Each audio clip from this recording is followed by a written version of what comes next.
매일 성경과 함께하는 오늘의 큐티 시간입니다.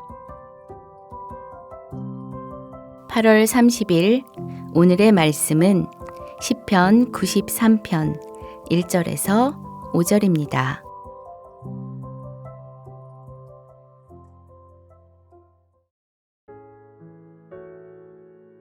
여호와께서 다스리시니 스스로 권위를 입으셨도다. 여호와께서 능력의 옷을 입으시며 띠를 띠셨으므로 세계도 견고히 서서 흔들리지 아니하는도다. 주의 보좌는 예로부터 견고히 섰으며 주는 영원부터 계셨나이다. 여호와여, 큰 물이 소리를 높였고 큰 물이 그 소리를 높였으니 큰 물이 그 물결을 높이나이다. 높이 계신 여호와의 능력은 많은 물소리와 바다의 큰 파도보다 크니이다. 여호와여, 주의 증거들이 매우 확실하고 거룩함이 주의 집에 합당하니 여호와는 영원 무궁하시리이다. 시편 93편을 한 절씩 살펴보겠습니다. 시인은 1절 첫 소절에 이 시가 말하고자 하는 주제를 먼저 밝히는데 그것은 다름 아닌 여호와께서 다스리신다 혹은 여호와께서 왕이시다는 선언입니다. 시인은 왕 되시는 하나님에 대한 이야기를 들려주려 합니다. 93편은 전반적으로 반복되는 단어를 사용함으로써 시인의 주장을 전개합니다. 1절은 무엇인가를 입다는 동사를 반복하여 그 이미지를 표현합니다. 하나님께서 입으시는 것은 다름 아닌 권위입니다. 이 권위가 실제적으로 드러나는 것은 능력이라 할 수 있습니다. 잠시 단어에 내포되어 있는 의미를 생각해 보면 좋겠습니다. 권위로 번역한 히브리어 단어는 무엇인가가 위로 올라가는 개념입니다. 우리가 사용하는 권위, 명예라는 추상적인 이 단어는 다른 사람들에 의해서 사람들 위로 올려지는 것을 뜻합니다. 이런 의미에서 시인은 하나님께서 위로 올려지는 것을 입으신다고 말합니다.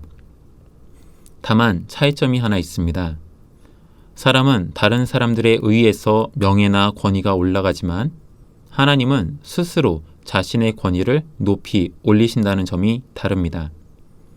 하나님은 스스로 높은 곳에 올라가 계신 분입니다. 그것이 하나님의 능력이라고 시인은 노래합니다. 1절 마지막 9절과 2절은 동일한 동사 견고히 세워지다를 반복합니다. 앞에서 하나님은 스스로를 높이 올리신다고 하였으나 그렇다고 하여 하나님이 이 세상과 동떨어진 분이라는 말은 결코 아닙니다. 왜냐하면 하나님께서는 자신의 보좌를 이 땅, 사람들이 거주하는 곳에도 세우셨기 때문입니다. 하나님께서 세우신 이 견고한 권위는 흔들리지 않을 것입니다. 3절은 큰 물이 무엇인가를 높인다는 거의 유사한 표현이 3번 반복됩니다. 자연 현상으로 본다면 큰 물의 물결과 소리가 큰 것이 당연합니다. 그러나 4절에서 나타나듯이 시인은 큰 물과 하나님을 대결 구도에서 바라봅니다. 따라서 큰 물이란 시적인 의미에서 더 많은 것을 상상하게 합니다.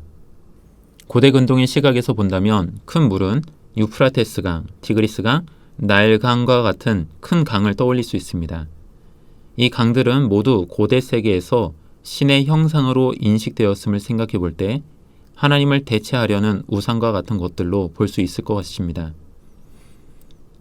큰 물에 대한 경험이 별로 없던 유대인들의 시각에서 본다면 큰 물은 혼돈과 같은 두려운 대상으로도 이해될 수 있을 것입니다. 오늘날 우리의 시각에서 본다면 큰 물이라는 것은 세상을 움직이는 거대한 움직임 또는 목소리로 여길 수도 있을 것 같습니다. 그 무엇이 되었든지 간에 여기서 말하는 큰 물은 하나님을 대항하는 다양한 존재들로 봐야 할 것입니다. 그 큰 물은 한결같이 자신을 스스로 높이려 합니다. 3절에서 강조하는 높이다는 이미지가 1절에서 하나님께서 스스로 올리신 권위와 연결되어 이 구절을 다시금 보게 합니다. 세상에 존재하는 수많은 것들이 하나님처럼 스스로를 높이려 합니다. 자신의 목소리를 증폭시키려 합니다. 자신의 몸짓을 커다랗게 만들려고 합니다. 그러나 시인은 그런 큰 물의 소리와 몸짓에 두려워하지 않습니다. 왜냐하면 4절과 같이 하나님의 능력이 크기 때문입니다. 우리말 성경은 능력과 크다로 다르게 번역하였지만 히브리 성경에서는 동일한 단어로 표현되어 있어 시인이 큰 물을 압도하는 하나님의 힘을 강조하고 있음이 더 잘 보입니다. 뿐만 아니라 바로 그 하나님은 높이 계신 분으로 묘사합니다. 이는 스스로 높아지려는 큰 물과 비교될 수밖에 없습니다. 물은 아무리 높이 올라간다 할지라도 중력에 의해서 다시금 아래로 내려와야 하는 존재에 불과하기 때문입니다. 시인은 이런 하나님과 큰 물의 차이가 하나님에게서 확실히 드러난다고 외칩니다. 5절에서 증거라는 단어는 마치 옷에 달아놓은 장식품과 같은 것을 의미합니다. 마치 군인들의 정복에 붙어있는 훈장과 같은 이미지라 할 수 있을 것 같습니다. 이와 같은 시인의 의도는 1절에서 하나님께서 옷을 입는 이미지를 사용했던 것과 자연스럽게 연결됩니다. 우리는 하나님을 두 눈으로 볼 수 없으나 시인은 마치 하나님을 두 눈으로 본다면 하나님께서 입으신 옷에 붙어있는 수많은 훈장과 같은 것들로 인해서 하나님의 능력이 얼마나 큰지를 한눈에 확실히 볼 수 있다고 노래합니다. 이런 이미지는 아주 자연스럽게 하나님의 성전 이미지로 전환됩니다. 하나님의 집 역시 장식품과 같은 것으로 치장할 수 있다면 그것은 다름 아닌 거룩함일 것이라고 시인은 노래합니다. 이 거룩함은 결국 93편 전체에서 노래하는 하나님의 높으심을 다르게 바꿔서 표현하는 것이라 볼 수 있습니다. 하나님께서 얼마나 높으신 분인가라는 점을 인정하는 모든 것들이 하나님의 집을 아름답게 꾸밀 수 있는 가장 적당한 것이라 시인은 보고 있는 것입니다. 시편 93편에서 시인은 하나님께서 세상의 그 무엇과도 다른 분이심을 노래하였습니다. 하나님은 세상이 우러러보는 큰 물과 같은 존재와 비교할 수 없을 정도로 크시고 높으시고 강력한 힘을 가진 분이십니다. 제 아무리 큰 물이 제 스스로를 높이려 할지라도 하나님 앞에서는 비교할 수 없다고 시인은 단호하게 노래하며 하나님의 왕되심을 선포합니다. 그렇다면 시인의 이러한 외침이 오늘날 우리에게도 동일한 노래가 되고 있는지를 되물어볼 차례입니다. 과연 우리는 큰 물처럼 스스로를 높이려는 것을 멀리하고 있습니까? 세상은 자신의 목소리를 높이고 자신의 몸짓을 크게 만들기를 좋아합니다. 그래서 더 높고 더 큰 것을 만들고 사모합니다.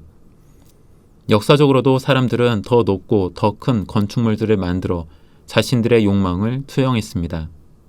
그렇다면 하나님을 믿는 우리는 세상과는 다르게 큰 물을 거부하며 살고 있습니까? 혹여 우리도 큰 물처럼 더 높고 더 큰 것을 사모하며 그것을 위해 하나님을 이용한 적은 없습니까?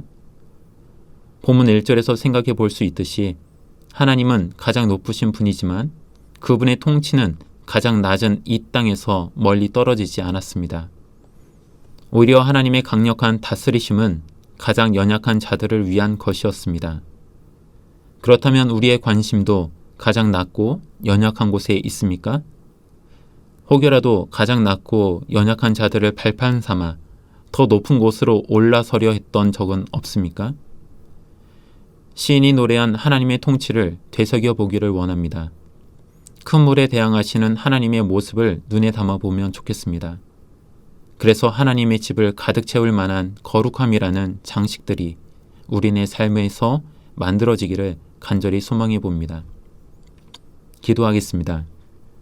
세상을 다스리시는 하나님, 세상의 그 무엇보다 크고 높으신 하나님, 뿐만 아니라 세상 그 어떤 높고 큰 것들을 부끄럽게 만드시는 하나님. 그러나 때로는 우리가 하나님을 등에 업고 더 크고 더 높고 더 많은 것을 얻고자 했음을 회개합니다. 하나님께서 부끄럽게 하신 것들을 우리가 탐내고 욕심 부렸음을 탄식합니다. 간절히 기도하기는 하나님의 주인 되심을 진심으로 받아들이는 우리가 되게 하옵소서. 하나님께서 내 인생의 진정한 왕되심을 인정하게 하옵소서. 그리하여 허황된 꿈을 쫓아 공중에 머무는 것이 아니라 하나님의 눈길을 따라 이 땅에 낮고 연약한 이들과 함께하는 고귀한 성도로 주의 거룩함으로 채워가는 주님의 성전이 되도록 우리를 도와주옵소서. 예수님의 이름으로 기도합니다. 아멘.